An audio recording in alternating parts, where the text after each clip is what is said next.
Hi hello ఎలా ఉన్నారు friends? బాగున్నారా? మీరందరూ బాగుండాలని మనస్ఫూర్తిగా కోరుకుంటూ ఈరోజు వచ్చేసి మన వీడియో ఏంటి అని అంటే ఆకుకూరలండి. చాలామంది ఒక్కొక్క ఆకులతోటే వండుకుంటారు కూర. మెంతికూర కానీ లేకుంటే తోటకూర కానీ లేకుంటే ఏయో ఒకటే వండుకుంటారు. కానీ నేను నా స్టైల్లో నేను ఎలా వండుతాను అన్నది మీకు చూపిస్తాను. చూడండి ఏమేమి కూరలు వేస్తున్నాను అన్నది, ఏమేమి ఆకుకూరలు వేస్తాను అన్నది మీకు చూపిస్తాను. చూడండి, ఒక పెద్ద కొత్తిమీర కట్ట తీసుకున్నానండి నేను. కొత్తిమీర కట్ట అన్నమాట, పెద్ద కట్టలో సగం వేసుకున్నాం. కానీ కొత్తిమీర ఉడికితే టేస్ట్ బాగుంటుంది. చాలామంది పచ్చిగా వేసుకుంటారులే, కానీ ఉడికితే చాలా చాలా బాగుంటుంది. ఒక 4 మెంతికూర కట్టలు, ఒక 5 గోంగూర అన్నమాట, గోంగూర కట్టలు. చిన్న చిన్న కట్టలు అండి ఇవి, ఇంతంత కట్టలు ఉన్నాయి. ఒక 5 తోటకూర కట్టలు అనమాట ఇవి. ఇక్కడ చూసారా, ఇవన్నీ చుక్కకూర కట్టలు 3 అనమాట. పాలకూర కట్టలు 2 తీసుకున్నాను, ఈ సైజులో ఉన్నాయి. ఇవన్నీ శుభ్రంగా కోసుకొని పెట్టుకున్నాం. శుభ్రంగా కట్ చేసుకుందాం. క్లీన్ చేయాలంటే కొంచెం టైం పడుతుంది. ఇవన్నీ క్లీన్ చేసుకొని కట్ చేసి పెట్టేసుకొని ఎలా చేయాలి ఏంటే నేను చేసే విధానంతో మీకు చూపిస్తాను. చాలా చాలా టేస్టీగా ఉంటుంది ఈ కూర, చూపిస్తాను పదండి. ఆకుకూర అయితే ఇలా కట్ చేసుకొని పెట్టుకున్నానండి. ఇది చూడండి, చిన్న చిన్నగా కట్ చేసుకొని పెట్టుకున్నాను అనమాట. దీనిలో కావాల్సింది 100 గ్రాముల పచ్చిమిరపకాయలు, ఒక 3 టమాటాలు, ఇదిగో 2 పెద్ద సైజు ఉల్లిపాయలు అనమాట. ఇలా తీసుకున్నాను.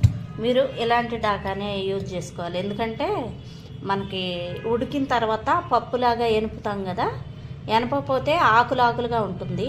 ఎనిపితే చాలా బాగుంటుంది అనమాట. మనం కలుపుకొని తినటానికి కానీ బాగుంటుంది. ఇలాంటి దానిలో ఇలాంటి గిన్నె ఉంటే తీసుకోండి ఇట్లాంటిది.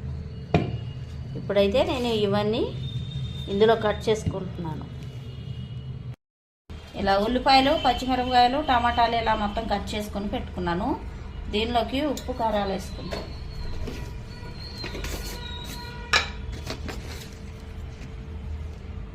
సాల్ట్ వేస్తున్నా.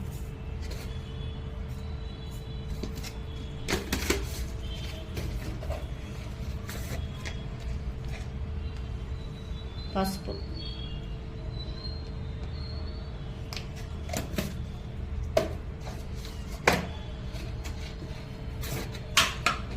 మనం పచ్చిమిరపకాయలు వేసుకున్నాం కదా, ఇప్పుడు కారం కూడా కొంచెం వేసుకుందాం, ఎందుకంటే ఆకుకూరలకు కొంచెం ఎక్కువగానే కారం పట్టింది.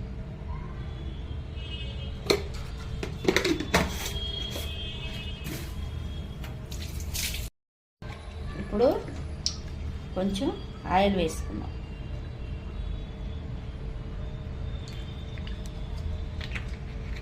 ఇవన్నీ మొత్తం శుభ్రంగా కలుపుకుందాం.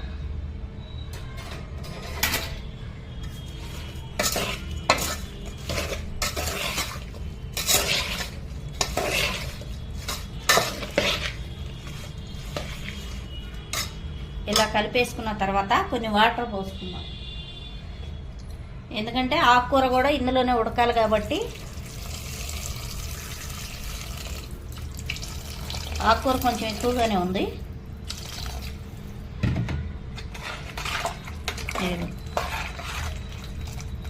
ఇలా కలిపి పెట్టుకొని పొయ్యిని పెట్టేసుకొని ఉడికించుకుందాం. స్టవ్ వెలిగించుకుందాం. ఇవి కొంచెం నీళ్లు తెరలే అంతవరకు ఉడకాలన్నమాట. నీళ్ళు అయితే తెరలున్నాయి, ఇదిగో ఇలా ఉండాలన్నమాట. ఎలాగో మనకి ఆకుకూర ఉడకాలి కాబట్టి ఈ ఆకుకూర మొత్తం ఇలా వేసేసుకుందాం.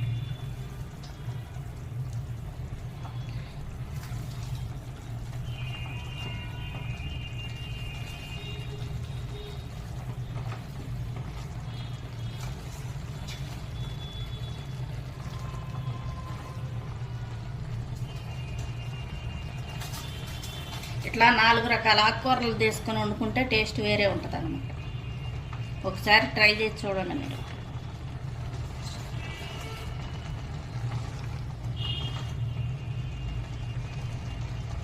ఈ ఆకుకూర అంతా శుభ్రంగా ఉడకాలి.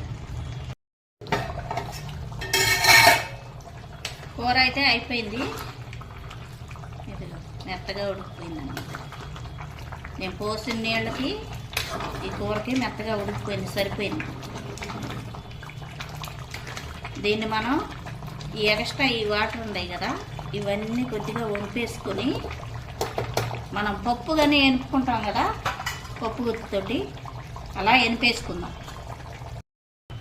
ఇవన్నీ ఇదిగో ఇలా పప్పు గుత్తితోటి కలబెట్టుకుంటే ఇదిగో ఇలా మెత్తగా వస్తుంది. ఎక్స్ట్రా నీళ్ళు వంపుకున్నాం కదా, ఈ నీళ్ళు ఉంటే ఏంటంటే మనకి మెదగదనమాట, అందుకని వంపేసుకున్నాను. ఈ మళ్ళీ ఇందులో వేసి